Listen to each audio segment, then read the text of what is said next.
Good morning, everyone, and welcome to Moorepay's webinar on discrimination at work, Legislation 101. My name is Molly Ackland. I'm the Content and Communications Manager here at Moorepay. We've got quite a lot to cover this morning, so I'm going to get straight into the housekeeping first of all.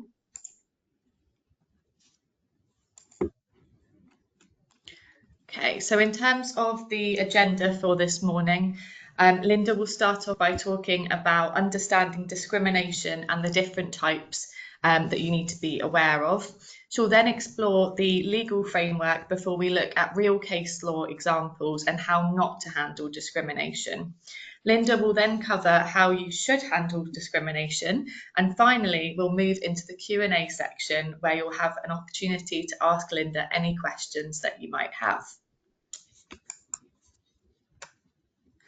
So after the main presentation, we'll move into the Q&A, as I say. You may have noticed that your microphones are on mute, but we do want to hear from you. We've had a really huge response to this webinar, so I imagine we're going to have lots of questions, but please pop your questions into the Q&A panel throughout and at the end of the session, and we'll try and get through as many as we possibly can. Another note, don't worry if you're facing any technical difficulties. This webinar will be recorded and we'll be sending out a copy of the slides and the recording after the webinar today. Also, just take a moment to familiarise yourself with the audio settings as displayed here. Okay. So before I hand over to Lynda, I'm conscious that we'll have some people on this webinar that aren't familiar with Moorepay, so I'll give a very brief introduction. So we provide payroll and HR software as well as outsourcing services to businesses. We've been around since 1966, have all of the accreditations that you'd expect, and our promise is to make payroll and HR easy. And here's how we do it. So we've built payroll and HR software that's easy to use. We deliver quality outsourcing options, and all of this means worry-free compliance for businesses. On the slide here, you'll see some of the businesses who trust us to take care of their payroll and HR. And did I mention that we're award-winning? On this slide, you'll see some of the industry awards and shortlists we've picked up over the last couple of years. If you'd like to learn more about us, you can simply drop me a message using the Q&A panel. Okay, so that's enough about us. Let's meet today's presenter. So I'll start by introducing Lynda to you, who I'm sure you'll recognise if you've been on our webinars before. Lynda is our HR Advice Line Manager at Moorepay. She is CIPD qualified. She's an expert in HR and employment law and has been helping Moorepay customers deal with HR issues since 2010. Lynda is responsible for managing the HR Advice Line team, which operates 24/7, 365 days a year to provide our HR service customers with around-the-clock support. Okay, good morning, Lynda. I'm now going to hand over to yourself to get us started on today's webinar. Morning, everyone. Welcome to today's webinar. So, as Molly said earlier, we're going to cover discrimination in some detail and just the importance of being aware of potential discrimination risks. So if we start with slide 1, Molly. So what is discrimination? It is treating people differently because of a protected characteristic. So there are things like race, disability, or age, or sex.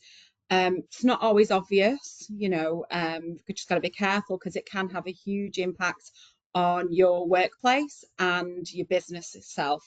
So you've got to be careful with promotions, make sure practices are not discriminatory. If not, we can potentially risk a disengaged workforce and reputational damage, and in some scenarios, unfortunately, a potential legal action, which on the advice line, we are seeing a huge increase in potential discrimination cases just because people, I don't know, are more aware of the rights than they've ever been. And it's really important that we root out any discrimination. Okay, so if we move on to the next slide. So, as I alluded to a second ago, we're talking about protected characteristics, and these are covered by the Equality Act. We need to make sure that, you know, everyone in the workplace has to have the right protection in law, and it just stops people being unfairly treated, and make sure we have equality in the workplace, in education and in public services. So the Equality Act is a really important piece of legislation that we all should be aware of. Moving on.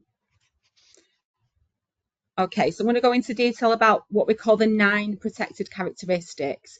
So discrimination is connected to one of these 9 protected characteristics, and not everyone knows what they are. So I'm just going to go through them one by one. Age, this was a late addition to the Equality Act, and this tells us that we shouldn't favour younger or older employees. People shouldn't be treated differently because they are either end of the age scale or even in the middle of the age scale and you favour older or younger employees. It's just really careful that age isn't a factor when making any decisions in the workplace. Something we've been familiar with for a long time and it was covered in legislation before the Equality Act is disability. If somebody is disabled, we need to ensure we're making reasonable adjustments. So also mental health conditions can be covered by this. Again, this is something that comes up on the advice line so much more now than it ever has. So it's so important to be aware of what's going on in the workforce. Gender reassignment, this is something that is also covered. So it is when somebody is reassigning the gender, so transitioning from male to female, female to male. We need to be very careful how we treat people who are transitioning. And again, you do see it more often than not now in the workplace, and we just need to be aware of how to treat people. Okay, so the next protected characteristic is marriage and civil partnership.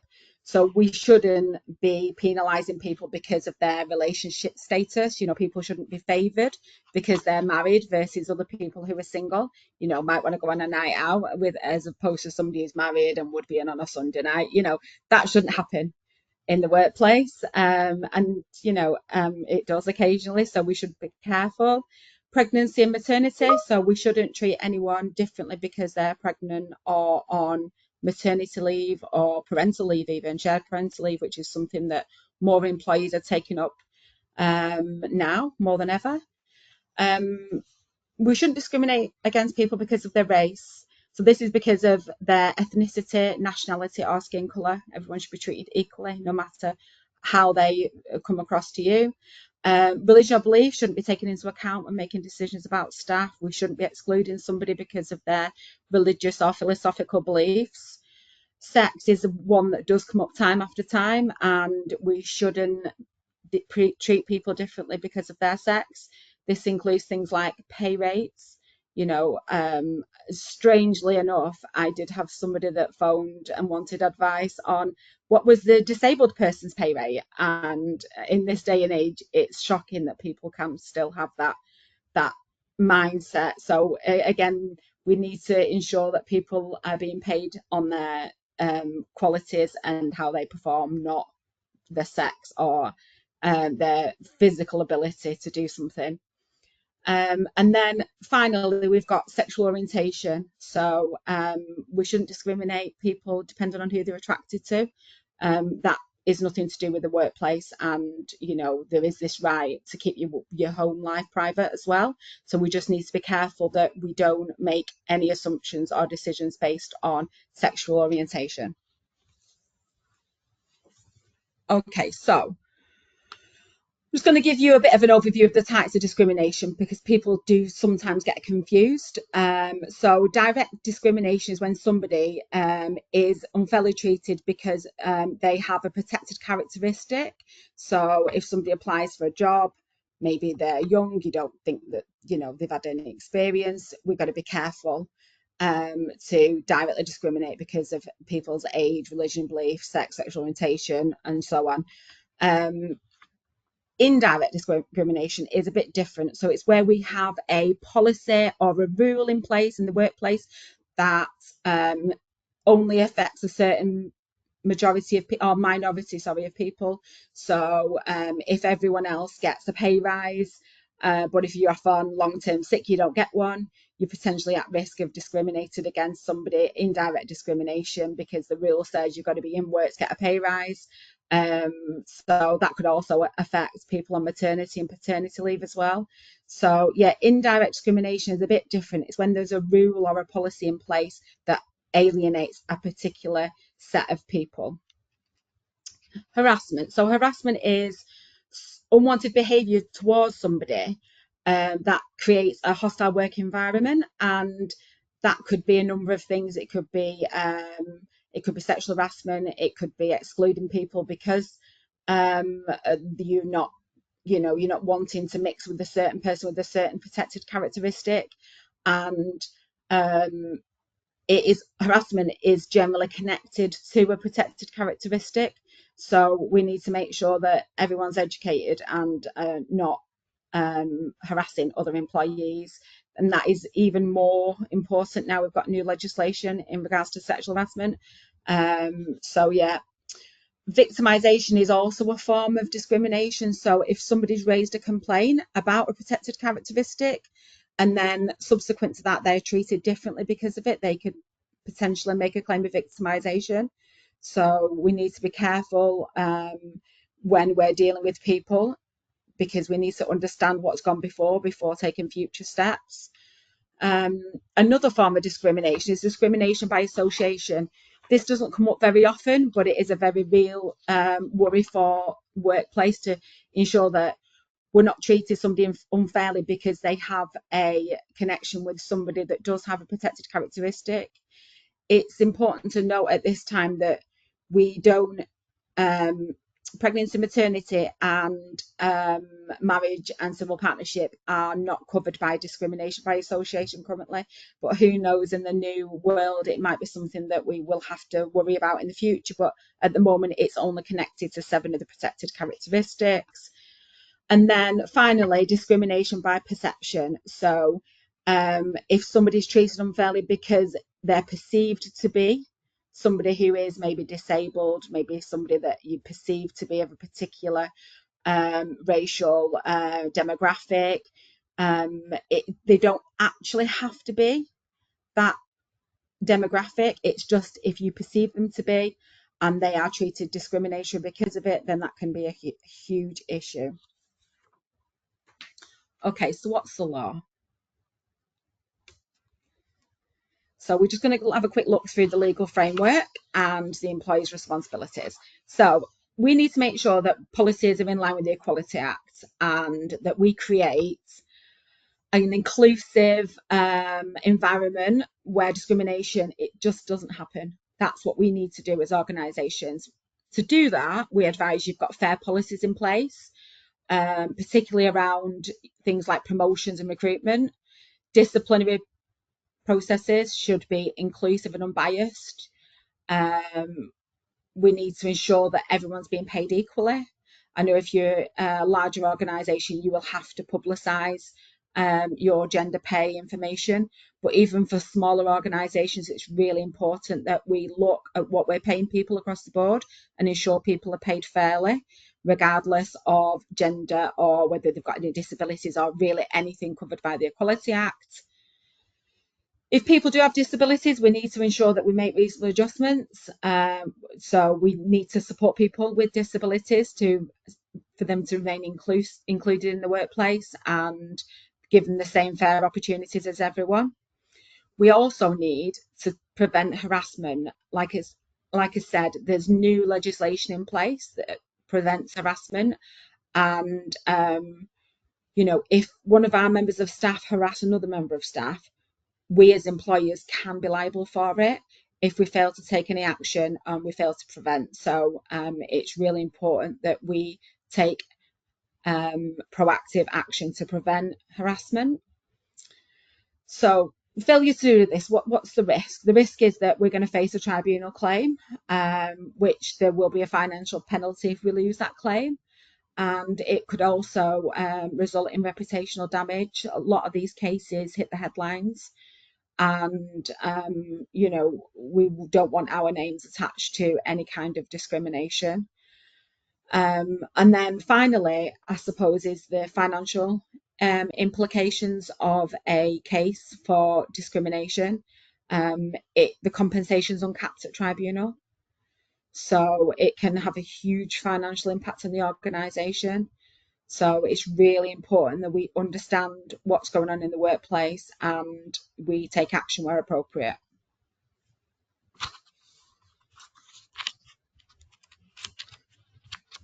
Okay, so just a little note on stuff that's coming up in legislation. So I'm not sure if you read every update that gets sent to you, or you know, but there are things coming in about menstrual health protection. So you know, they're gonna demand they're gonna expand the definition of gender in the workplace, and menstrual health is going to be included in that, which will include things like the menopause. So it's really important that we understand what's going on in our workplace and protect people. We also are going to have potentially extended tribunal time limits, which the Labour government have announced they want to increase from 3 months to 6 months. So, you know, in the past, maybe we have counted that 3 months. We've not had an early conciliation from ACAS, so we let out a sigh of relief in a tricky case. That's going to be increasing to 6 months if the Labour government have their way. So it's something really important to know. And then, as I already said, the harassment legislation has expanded and potentially is expanding further. So yeah, we need to ensure that we are compliant. So when we're considering a discrimination claim and any award from that claim, we talk about something called vento bans. So just to give you a bit of an overview of what these are and how they potentially will impact you in the case of a claim, the Employment Tribunal used vento bans to make a decision on an injury to feelings award in a discrimination claim. And this is all about the emotional impact that potential discrimination has had on an individual and how long it will take them to recover from that emotional impact. This is deliberately set up in a way to ensure that employers take correct action with employees and support employees, because the financial risks, even the basic financial risks, if we consider the vento band, can be quite high.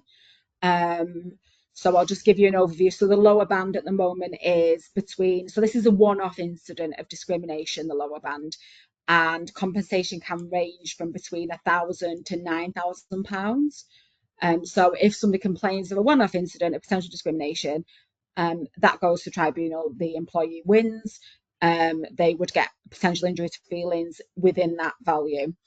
If we hit the middle band, so that's directly in the middle of that, where that would be maybe 2 or 3 incidents, or maybe something a little bit more serious, then the award for injury to feelings can be between 9,100 and 2,700. So it goes up quite steeply. And then the upper band, which isn't the maximum amount, just to be aware, this is where there is more significant discrimination and it's had a higher impact in people's lives. The compensation can go between the 27,000 and 45,000. So that is a huge amount of money for a small organisation, especially, to find. Now, like I say, that isn't capped at that. It's unlimited. So we all see awards that hit the media for discrimination because of gender. You know, I think we've seen really huge awards of £200,000 plus for people that, you know, make a successful claim for discrimination at tribunal. And they're the ones that hit the media. But these are the general run-of-the-mill claims, but there can always be a risk of a higher amount, and it is uncapped.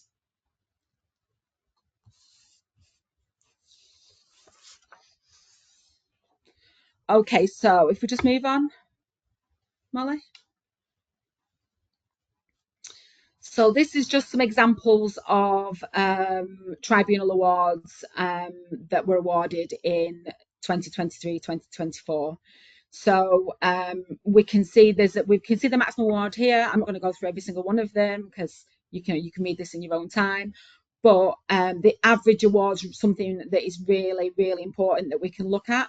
So for race discrimination, the average award is just under £30,000. Sex discrimination, £53,000. Disability, the average award, £44,000. Religion or belief, £10,000.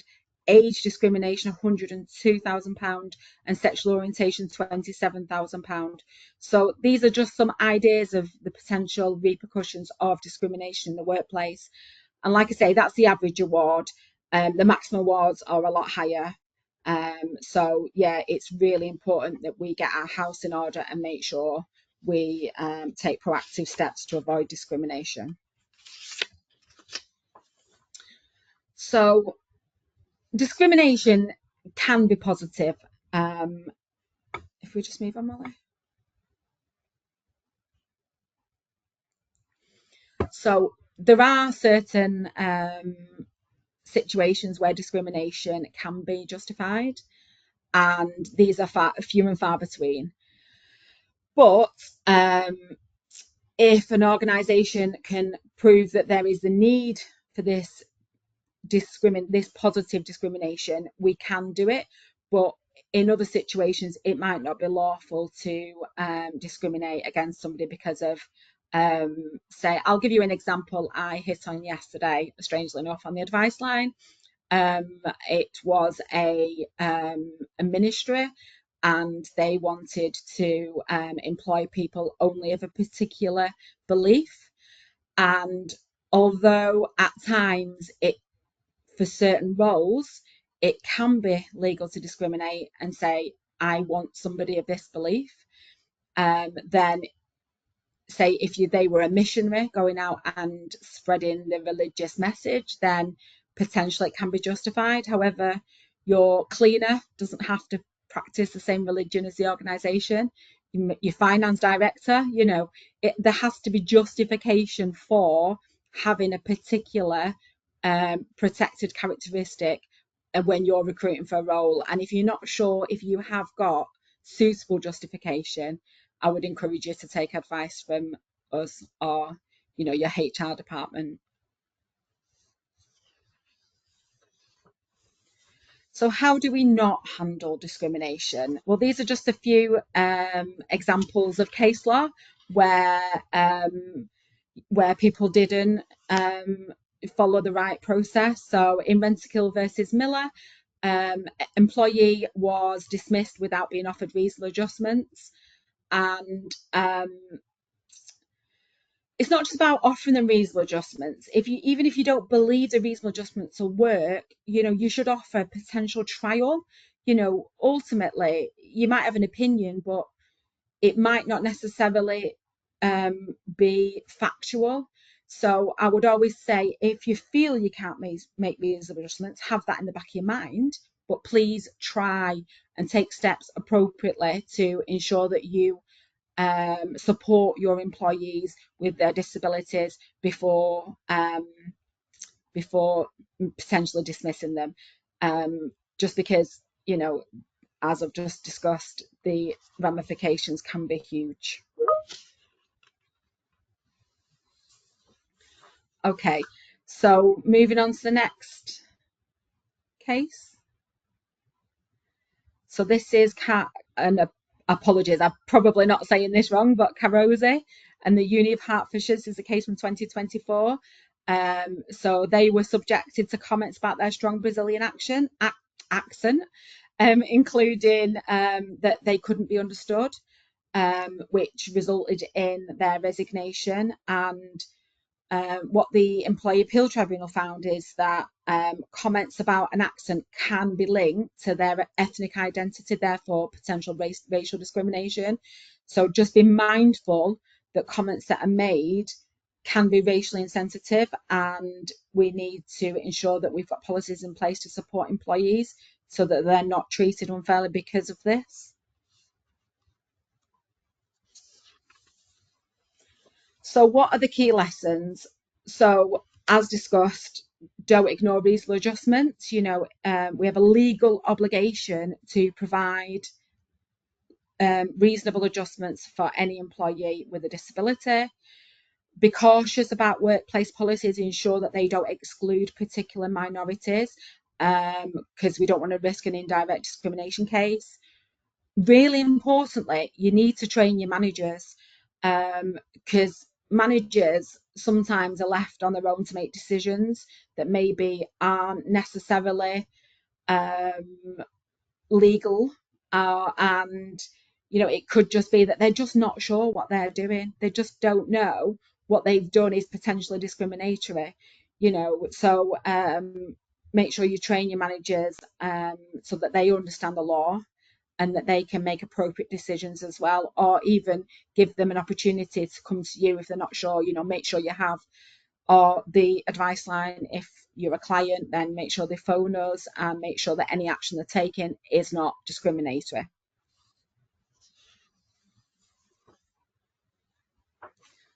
So how do we handle discrimination? So we encourage reporting.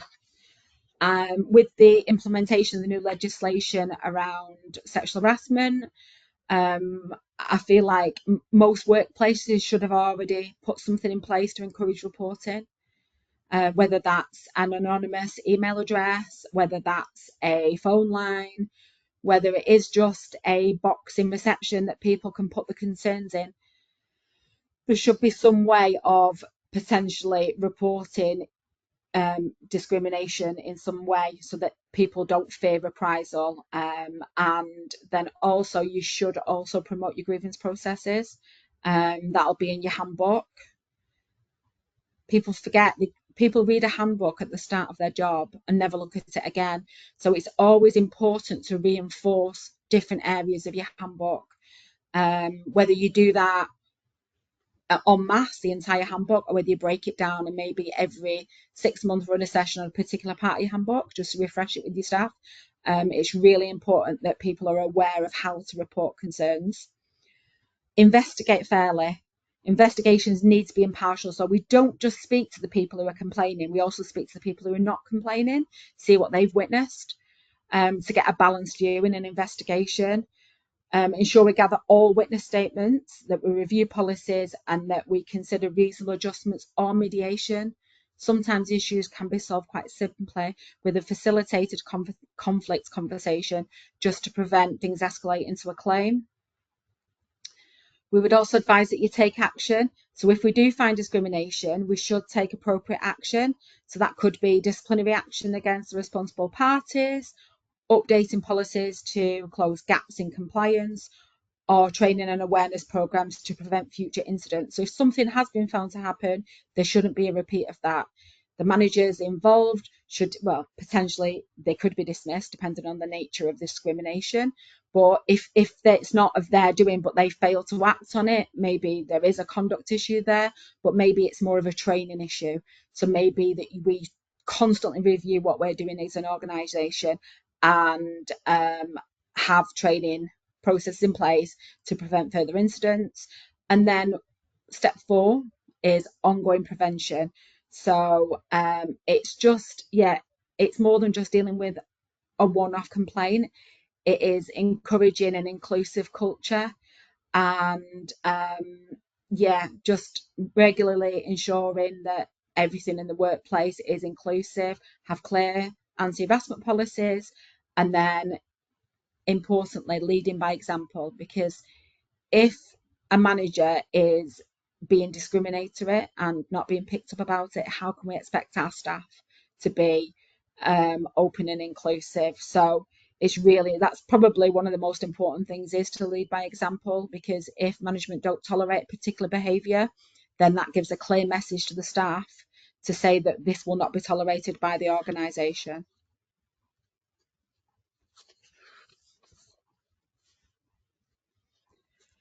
So why does getting this right matters? It just encourages a fair and inclusive workplace. It, you know, it encourages proactive HR policies, which will then prevent the costly legal battles and protect the organisation. And knowledge is power. Staying informed and up to date on the latest employment laws helps to future-proof your business. Like I say, I've already mentioned it a few times, but sexual harassment is a huge topic at the moment. And if you've not already put preventative actions in place, you really do need to take advice on it and ensure that you have got policies and procedures in place to prevent potential risks. Because even if it's not any of your employees who are discriminating against your staff, you also have responsibility for your employees not to be discriminated against by third parties. So it is really important to get your house in order and things in place to prevent them happening. Okay. So has anyone got any questions?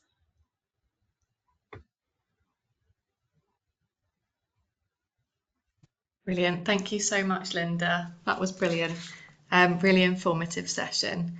I'm just having a look through the Q&A panel now, so I will share some questions with you in a mo.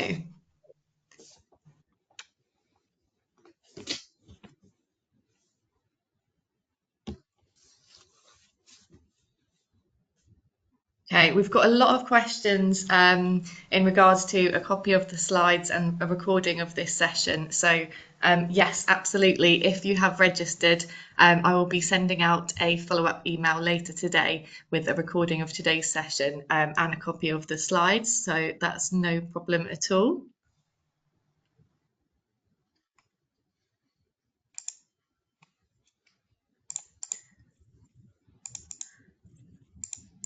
Okay, Lynda, first question for you. Following indirect discrimination with maternity leave regarding a bonus policy, would this be discrimination if the yearly bonus is prorated for the amount of months/weeks an employee works returning from maternity leave, rather than allowing them the full entitlement for the bonus? The answer is potentially. So it would depend on what the bonus is for. If everyone has got the bonus and the individual on maternity leave hasn't got the bonus because they're on maternity leave, that is potentially discriminatory. So yes, in some circumstances it's not. It would depend on the case and what the bonus is for. If it's considered remuneration, i.e. you need to perform to be paid the bonus, so it's based on your individual performance rather than a company performance, then it potentially may not be paid. It would depend on the rules, but it should still be paid for the compulsory part of the maternity leave anyway. So the 2 weeks for most people, compulsory maternity leave directly after the baby's birth. Brilliant, thank you so much.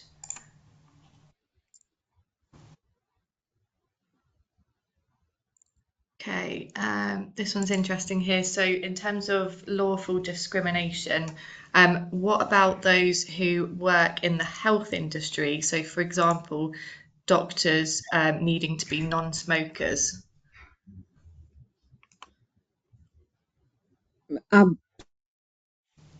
Protected characteristic. So it wouldn't be discrimination as such because it's not connected to a particular protected characteristic. So that wouldn't be discrimination. But is it unfair to many doctors I know smoke? I've seen nurses and doctors at the hospital smoke, so I don't believe it's something that is normally in place, but it's not discrimination because it's not a protected characteristic.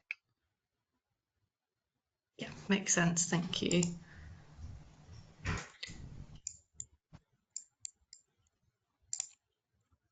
Sorry, just bear with me.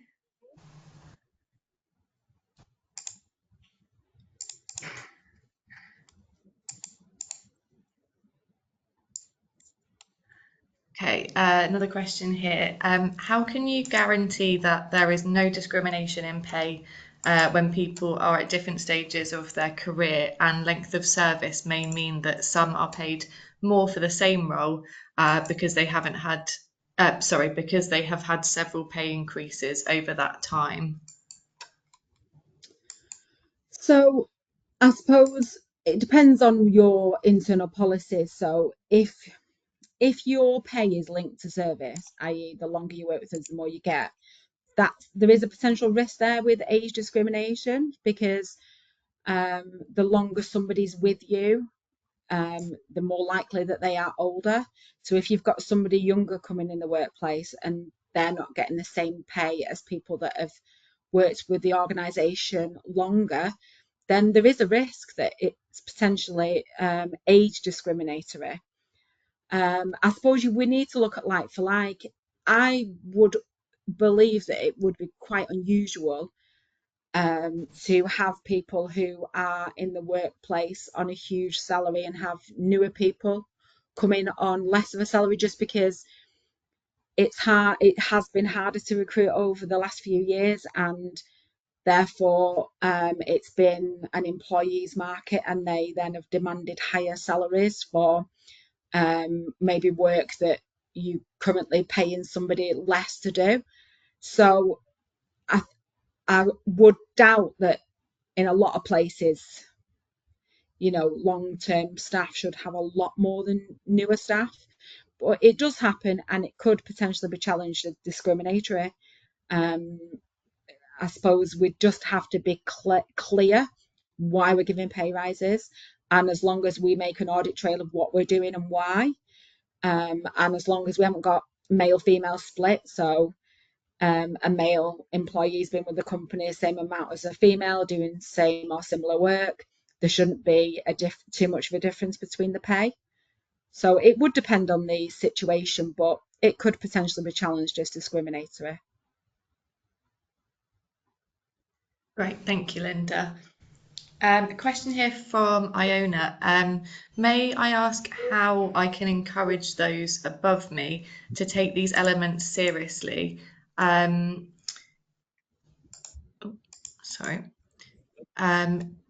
They are really passionate about change and their people, but what is the best way to promote the grievance process in their position?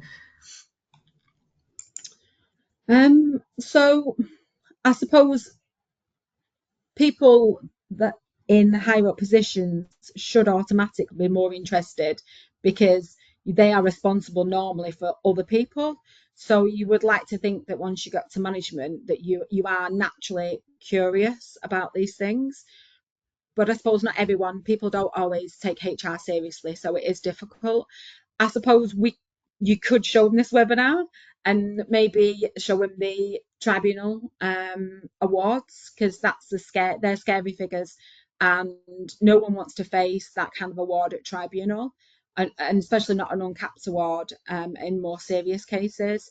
So showing them the repercussions might work, but yeah, I suppose, like I said, we should reinforce the handbook, whether that's quarterly, 6 monthly.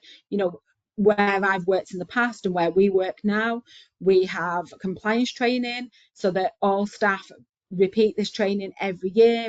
It gets changed up every year so that we're focusing on different elements of company policies, procedures to ensure we're all compliant. And managers have to complete that training as well as employees.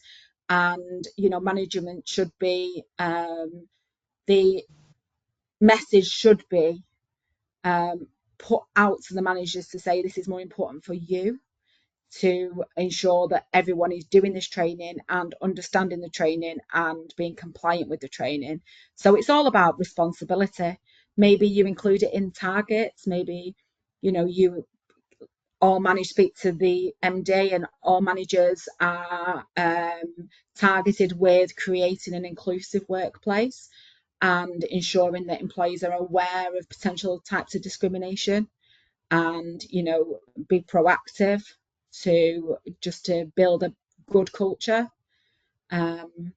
yeah, I suppose there are lots of ways it can be done, but it depends on your workplace. But yeah, I would definitely maybe share the award amounts because that's quite a scary slide. Absolutely. Thanks, Lynda. Okay, another question here. What would you recommend are the minimum steps to take in relation to the new sexual harassment regulations? This person's firm does not have anything in place as of yet.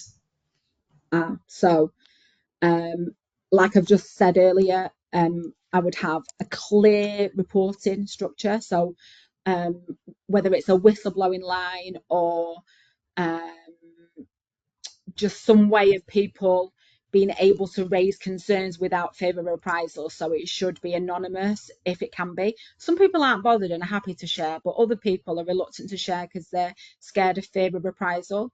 So I would encourage you to have a route that doesn't automatically lead back to the individual. I would complete the sexual harassment risk assessment. That is really important that if you do face a challenge legally, that you have done this risk assessment in your workplace and understands the risk of potential sexual harassment against your employees. If you're a client, we have a template. So, phone the advice line and come and get the template. We can share that with you. Then also having policies and procedures in place, like I said earlier, make sure that you communicate the policies and procedures, make sure you take action. I've seen cases where serious cases of sexual harassment have not been addressed in the workplace, and sometimes, or maybe an employee is happy to continue working with somebody at the point of a situation of sexual harassment. They don't actually realise the full implication that sexual harassment has had on them at that point. And so employees have been allowed to continue working together after incidents where maybe the employee responsible for the sexual harassment has received a lower level sanction, maybe a slap on the wrist, and then the sexual harassment has then continued, or been it's happened again from a different employee. That puts you as a business at a huge risk of quite a big claim, and it's just important that you take appropriate action. Take all cases of discrimination, sexual harassment seriously, take it on face value, and don't discard it unless you're 100% certain that it didn't happen. And for more serious cases, issuing a lower level warning will just not cut it should you get challenged at tribunal. So it needs to be an appropriate sanction for the behaviour. Take advice, make sure you follow correct processes, make sure you take suitable action in each case. It's really great advice. Thank you, Lynda. Okay, question here from Adam. What considerations should be made when deciding whether an adjustment is reasonable? Okay, so this is tricky because it depends on the individual and the role. So if you can accommodate the reasonable adjustment, then please do. Sometimes people don't want to accommodate it because they feel that making an adjustment for one person will lead to a challenge from other people. That's not a fair reason to reject reasonable adjustments. It needs to be on a case by case basis, and the word reasonable needs to be in there. So if you work in a three-story building and it's an old protected building that can't be you can't have a stair lift or you can't have a lift, then putting somebody potentially in a wheelchair on the third floor of that building might not be reasonable. But if it just means putting a stair lift in a more modern building so that somebody can access the workplace, then that would be a reasonable adjustment. So it's case by case basis. In some buildings, you cannot, in any circumstances, put a chairlift or a lift, and that then it becomes an unreasonable adjustment. But in most cases, it can happen. So it's a case by case basis. You've got to consider the role that the individual does. You've got to consider their physical and mental ability, because this isn't just about a physical condition. This can be mental conditions too. So this can be example on the advice line, recently somebody who is a customer facing person, so they are a receptionist and they have a disability, and that disability is that they can't talk to people on the phone.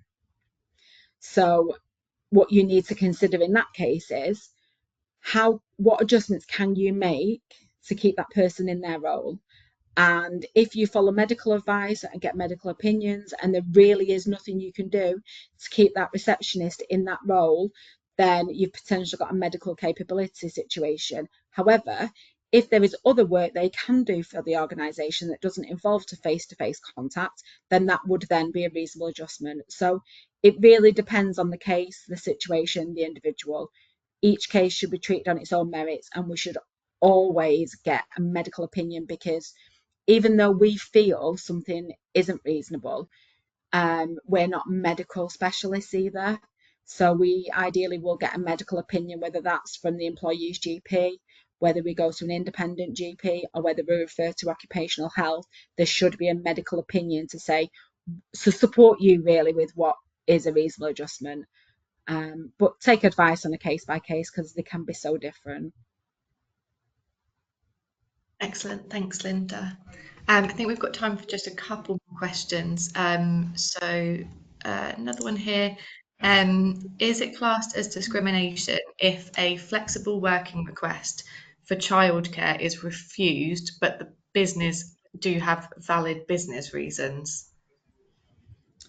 So if it's been rejected on one of the potential fair, at least one of the potential fair reasons for rejection, then no, it shouldn't be discrimination as long as you can justify it. You would have to be able to evidence your decision. Yeah, it can be tricky to reject flexible working requests. So it would depend on what kind of impact that has on the workplace. There was quite a famous case, which the name of which is not in my head at the moment, but there was a estate agent in London. They had their flexible working request declined. All they wanted to do was drop their child off at nursery on the way in and leave a tiny bit early to pick their child up on the way out. And they were rejected. They were told that they couldn't do that. It was a city centre role, London city centre, and the tribunal award, forgive me, I think was about £184,000. So I would make sure that reason for rejection is watertight, and take advice. You do have to justify it, and potentially it could come down to one reason, but it would be safer if there is more of the reasons for rejection, more than one. Take advice on a case by case basis, because it's tricky and it can have a huge financial impact on the organisation if done wrong. Thank you. Question here in regards to tribunals. So this person is asking if there's a cut-off limit for how long after an event has occurred that they can be taken to tribunal. So the cut-off is currently 3 months, unless it's an ongoing issue. So if there is a one-off incident of discrimination, then the individual has 3 months to put a claim in at tribunal, and then there is the extension for early conciliation. But if they've not put an early conciliation in within 3 months, then they are out of time at tribunal. They could potentially, it depends on the situation. If it was a total one-off, say somebody did something bad to them, they left the organisation, it's not happened since, then you would say very clear 3 months, and then it's the cut-off. If something happened and then it's a continuing situation, so they're still working with that individual and they then allege that it's still continuing, then yeah, that could lead to a higher level award, and it potentially there isn't a time because it's a continuing situation. So it depends on the case, but yeah, 3 months, and that could change to 6 months going forward with the new legislation. Perfect. Thank you so much. I think that's all the questions that we have time for today. Thank you, Lynda. Lots of varied questions there. So thank you so much for all your answers. Before we wrap up, I just want to point everyone in the direction of our Knowledge Centre. Sorry, there we go. Our Knowledge Centre is really easy to find on our website, and it's packed with lots of really helpful resources, including upcoming webinars, recordings of past webinars, guides, legislation guides, blogs, and everything on there is free to download. So please do go and check that out. And in terms of HR support, if you're wanting to find out a little bit more about our HR and employment law services, please do drop a message in the chat and I'll get one of my colleagues to contact you. Our advice line runs 24/7, 365 days a year, so no matter when an HR issue crops up, best practice employment law advice is always available over the phone, anytime, delivered by our highly experienced team of qualified experts. And lastly, we found a recent survey revealed that over 40% of HR professionals feel overwhelmed by the sheer volume of compliance and employee relations issues that they're tasked with. But the good news is you don't have to go it alone. With intuitive HR software streamlining everyday tasks and expert outsourcing support for those trickier issues, Total HR Management will give your team the tools to tackle even the toughest challenges. We're going to include a link to our guide to Total HR Management in the follow-up email later on, so you can have a read. And if you would like us to get in touch with you about our HR software and service offerings, then please just complete the short survey at the end of this webinar. Okay, so I think that's everything from us today. Thank you so much, Lynda, for hosting. You've been absolutely amazing as always. And as I say, lots of variety in the questions at the end there. So I'm sure everyone will be really pleased with the responses.